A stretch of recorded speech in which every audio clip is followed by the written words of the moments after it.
নমস্কার, আমার নাম ডাক্তার পুরু দমন এবং আজ এই ভিডিওতে আমরা আলোচনা করতে যাচ্ছি অ্যাকিউট কিডনি ইনজুরি এবং সিকেডি নিয়ে।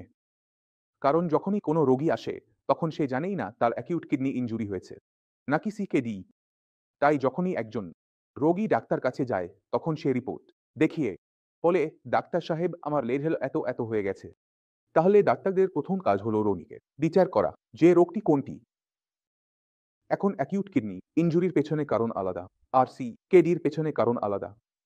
দুটোর কিডনির ক্ষতির গতি আলাদা আলাদা হয়। তাহলে শুরু করি প্রথমে এক আই বোঝার মাধ্যমে। এক আই মানে অ্যাকিউট কিডনি ইনজুরি। অ্যাকিউট মানে খুব কম সময়ে কিডনি খারাপ হয়ে যাচ্ছে। যদি আপনার কিডনি 2 মাস আগে ঠিক ছিল এবং আজ আপনি পরীক্ষা করে দেখুন যে আপনার কিডনি খারাপ হয়ে গেছে। আমি এখানে এসেছি কারণ এখানে কিডনি খুব দ্রুত গতিতে নিজেকে ক্ষয় করে। তখন তার পিছনে কারণগুলি খুব কম। হয় আপনার বিপি অনেক বেড়ে গেছে, আপনার সুগার 500, 400 এখনো চলছে, তাই কিডনি খুব দ্রুত নষ্ট হয়ে যায়। বা আপনি এমন কিছু ওষুধ খেয়েছেন যা কিডনির পছন্দ হয়নি, যাকে আমরা বলি নেফ্রো টক্সিক ওষুধ, অ্যান্টিসেপটিক্স এবং অ্যান্টিসেপটিক্স আছে। তাহলে যখন আমরা এমন কোনো মেডিসিন খাই যা নেফ্রোটক্সিক, তার সময়কাল বাড়িয়ে দিই, তখন আমাদের কিডনিতে ক্ষতি হতে শুরু করে। এর মধ্যে সবচেয়ে খারাপ নাম হলো ডলফিন, মিওমোসলিট। এই ধরনের পেইন কিলারগুলো যেগুলো আমরা খাচ্ছি, সেগুলো একটু সাবধানতার সাথে খাওয়া উচিত। এবং একইভাবে যদি কোনো অ্যান্টিবায়োটিক কারো জন্য উপযুক্ত না হয়, তাহলে সেটাও কিডনিকে ক্ষতি করতে পারে। এছাড়াও কিছু বিষয় আছে, যেমন কেউ যদি প্লাস্টিক সার্জারি বা গ্রাফিক সার্জারি করায়, সেখানে যে ইঙ্ক ব্যবহার হয়, সেটাও কিডনিকে দ্রুত খারাপ করে দেয়। যখন কিডনি খুব কম সময়ে খারাপ হয়, তখন সেটাকে অ্যাকিউট কিডনি ইনজুরি বলা হয়। আর যদি ধীরে ধীরে রক্তচাপ বাড়তে থাকে, ধীরে ধীরে কিডনির ক্ষতি হতে থাকে, রোগীর কোনো উপসর্গ না থাকে, রোগীকে মাথা ব্যথা না হয় বা কোনো সমস্যা অনুভব না হয়, তখন কিডনি ধীরে ধীরে খারাপ হতে থাকে এবং এই অবস্থাকে আমরা ক্রনিক কিডনি ডিজিজ বলি।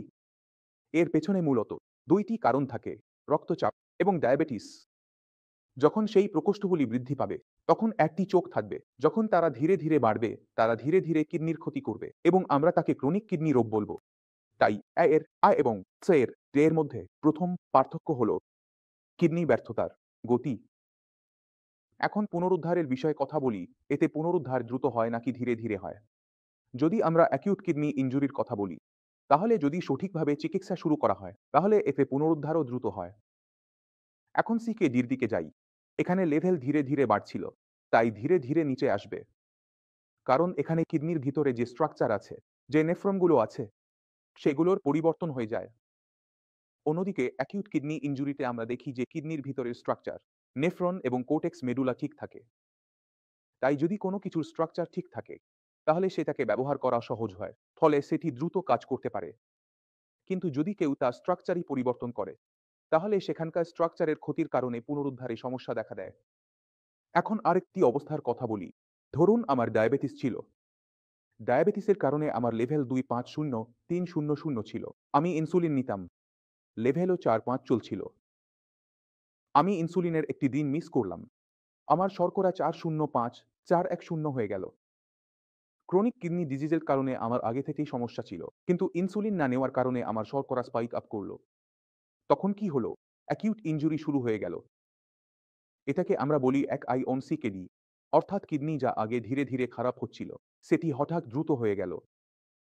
তাহলে আমাদের খেয়াল রাখতে হবে যে উভয়ের পেছনে যে কারণগুলো, সেগুলো অনেকটাই একই, বিশেষ করে রক্তচাপ এবং ডায়াবেটিস। তাই যদি আমরা রক্তচাপ এবং ডায়াবেটিস নিয়ন্ত্রণে রাখি, তাহলে আমাদের কিডনিকে আরো খারাপ হওয়া থেকে রক্ষা করতে পারি। যদি আমরা কিডনিকে আরো খারাপ হওয়া থেকে রক্ষা করতে পারি, তাহলে কিডনি লেভেল বাড়বে না।